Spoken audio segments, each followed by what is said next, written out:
Morning, everybody. Today is recycle day. I'm going through all of my wire. Kind of feel like a crackhead with all this copper wiring, but that's okay. Gonna make some money. I run a small demolition business and I save all of the Romex and all of the wire from all the mobile homes that I demolish. So I've got aluminum wire in that gray, and I've got copper wire there, and I've got this Weaver wire stripper, which works okay. I've got some copper. I've got this stuff. I'm not going to be separating this kind of wire because when you strip this plastic off, it really just makes little needles out of this wire because it doesn't cut it correctly. It pulls the wire through and it kind of spins it as it does and kind of messes it up. So I don't strip that. I only strip this kind of wire here. Oh, here's the one that I stripped. See, it just kind of makes it all jagged, and it's like a needle when it goes through your glove. But I've got aluminum here, and see, it does the same thing with this sometimes. Cuts it into little needle points. Those things really get you if you don't watch out. These are going to use for trash. You've got trash. But look at all this wire out here. You've got extension cords, Romex. My last property, I brought everything here, and I said, "Oh, I'll deal with it one day." So this stuff, I don't strip this because that just takes too much time. I'll strip anything like kind of bigger. See, I've got aluminum here. I'm kind of going through all this crap. All the mobile homes that I do, they have big power cables like this. So I've got a lot of that I'm stripping. And I've got all this other kind of wire, a lot of the big stuff. But we're going to sell this property here soon. So I need to clean up my mess and try to make some money. I like to cut these into shorter sections. Makes it a lot easier to feed it through the machine and separate itself. So we're going to do this upside down since it's kind of long here. See, it spins it around. It spins it around and it can smack you, so you just got to watch out. The aluminum's a little harder to do. Let's just peel it off. Separate it.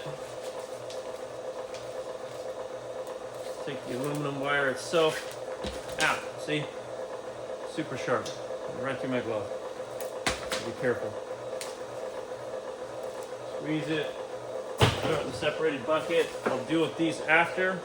I just want to get all the big pieces done. Now this is a copper one. This has got copper wire in it.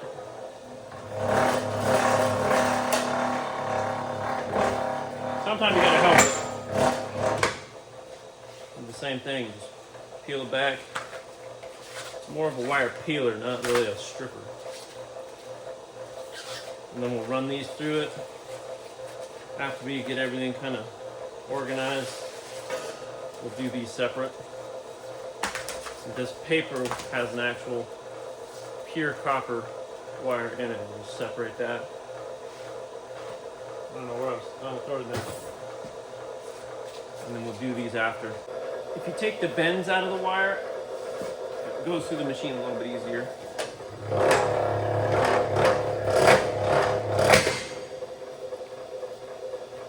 That's how I do it.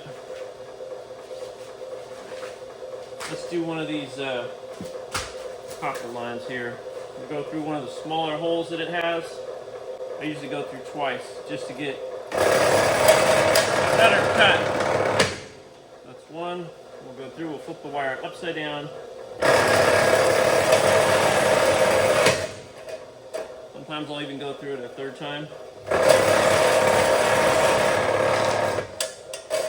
Just so I have an easier ability to pull the wire apart. And that's what we're left with. The reason I have all of this wiring still is because it's so time consuming doing all this, and it is worth it, but it's really time consuming. And I work during the day. Right now it's been raining, so everything's wet and I can't really work, so I figured I'll just do this. But the last time I took in one of my dump bins full of Romex wire, I made $1,900. It takes quite a bit of time to get that much wire, but now I've got so much, I probably have maybe $3,000 in all this wiring. Not in here, but just out there and everything. It all adds up and it all pays the bills eventually. I'll put a link in the description of this unit. It's really simple to use. There are different holes for different size wire. So like the bigger wire obviously goes through the bigger hole. You're not going to put it into one of these because they ain't going to fit.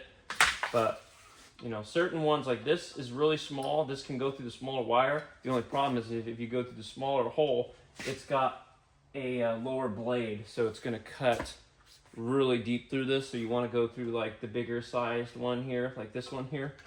Do this. And when this wire goes through, there's a blade that cuts everything and it lifts up. So you'll actually see everything kind of lift up as this wire actually goes through it.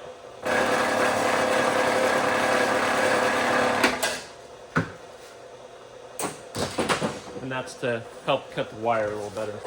We'll run some pieces through here and you'll see the actual blades stripping or cutting the wire here.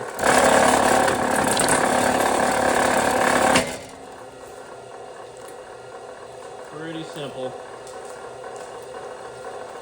Sometimes if the blades are cutting too much, you just loosen up these top T-handles and then it cuts a little smoother.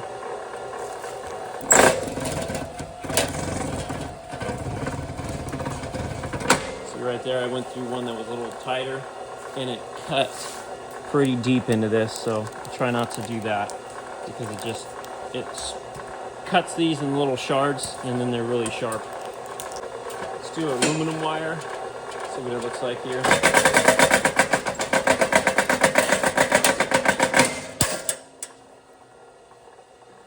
Turn it around.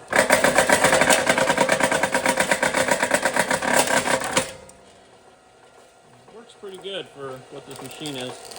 I picked it up off of Amazon for like $350 or $300 something. I'll have to look it up. I don't remember exactly how much. I know it was $3 something though.